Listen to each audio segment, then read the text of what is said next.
YouTube.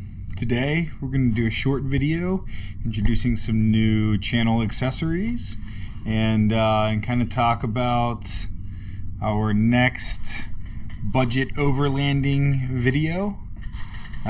Stay tuned for some pretty interesting vehicle updates. Alright, so to start it off, we did a thing and I really wanted to make a budget overlanding V2 video, but I had to put some time into testing the new overlanding equipment. So without further ado,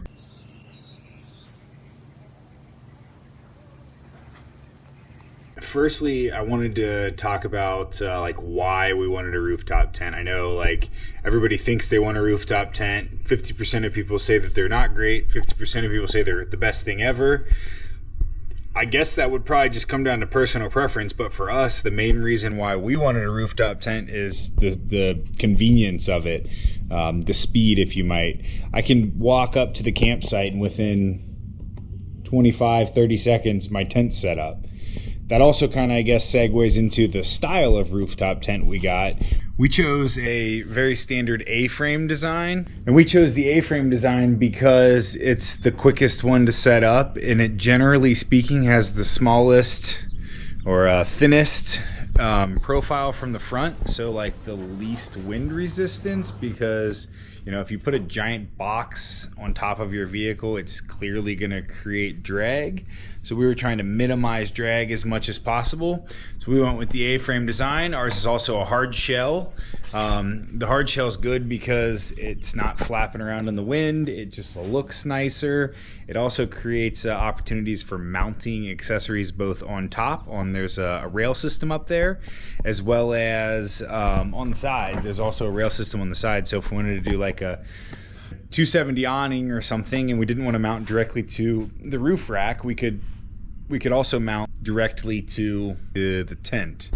So those are a couple reasons why we went with the one we did. I think that this is the best option for us. Now if you had like a larger family than us, maybe a one that folds completely open makes more sense because it's got a bigger footprint inside.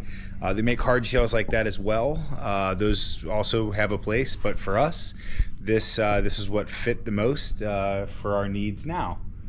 The biggest thing for us was like, there's occasional times where we've been driving for 8-9 hours. We are getting into a national forest land or some BLM land, and maybe it's dark, maybe it's late, and we don't want to either spend the time setting up a tent or moving. There was our original budget overland setup was sleeping inside this. Well, that requires moving tons of gear every time you get somewhere. So like, the ability to be able to pull up wherever you decide you're going to sleep at the end of the night and flip a couple switches and open the tent up and all your sleeping gear is already in there, your mattress pad, everything's just ready to go, is incredibly convenient. So like for us, that was by far the biggest piece of why we got this, and I have to say that like honestly I love it. So I guess what I should kind of then do is like talk about maybe some of the pros and cons of rooftop tents in general, and then I'm gonna briefly touch on how this is still a budget option. The pros and cons of rooftop tents in general. Pros, it's incredibly fast, maybe a little safer. You're up off the ground, so animals might not have as easy a time to wander up to the edge of your tent. I think generally speaking, like it's probably more comfortable than like a traditional tent, just because you can have like a proper mattress in there and lights mounted on the ceiling, and you could mount trays inside of it, so you have like a shelf that you can put your stuff on. A lot of these things, you could kind of work out something similar in a traditional tent, but in this case, like it's more homely feeling. Some of the cons will like, it's windy in Texas and maybe other places as well. But it's definitely windier here than it was where we used to live. And that is a considerable annoyance when sleeping in the rooftop tent. Now, mind you, that would be a problem in a ground tent as well. Maybe not quite as severe, but if you're in an open area, it doesn't matter if you're 6 feet up off the ground. You're going to be in that wind either way. So there's a negative, but I think that falls on camping in general. I guess, and the other biggest one for us would be like using the bathroom in the middle of the night.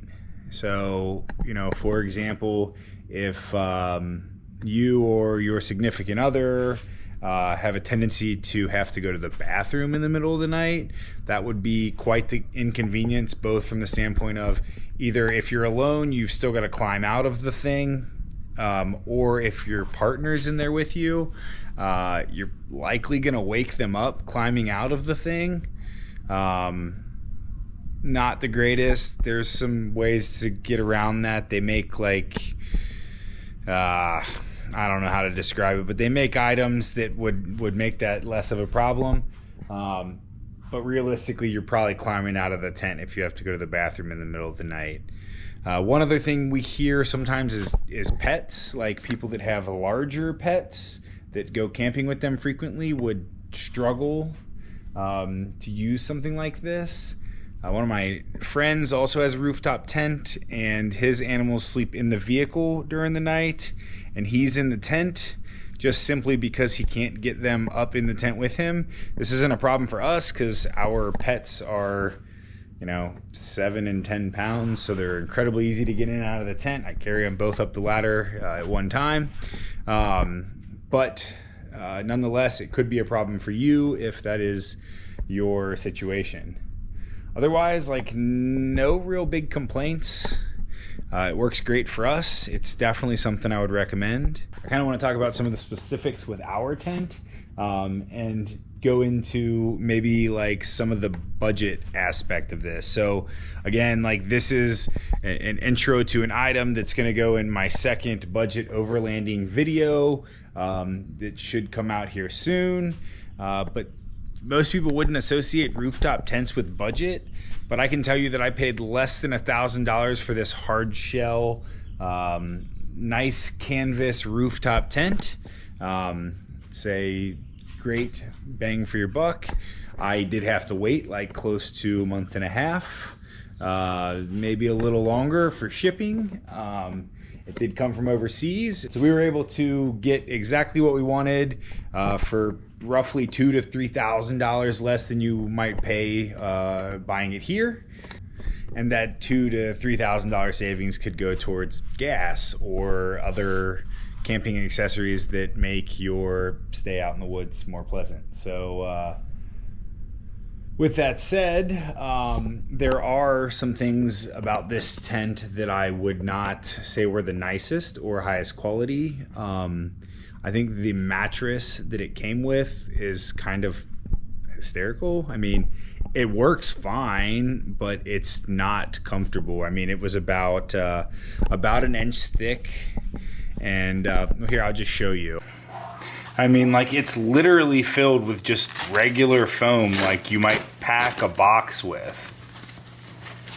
I don't know what you call this, closed cell styrofoam or closed cell foam, but it's not even an inch thick. So we went ahead and subbed it out for this X-Ped.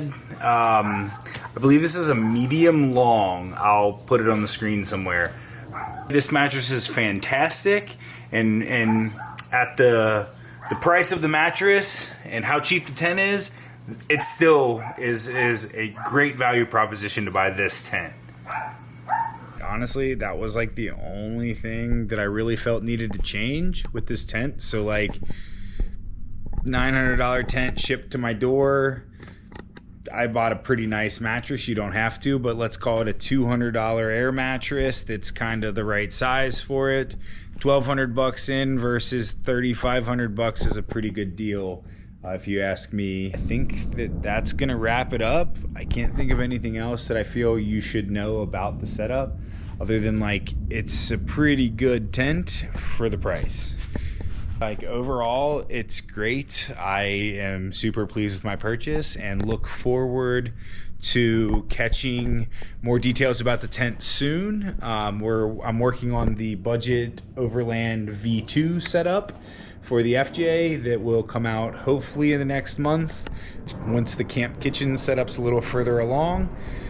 So look forward to that. And in the meantime, don't forget to like, comment, and subscribe, and I will catch you guys in the next one.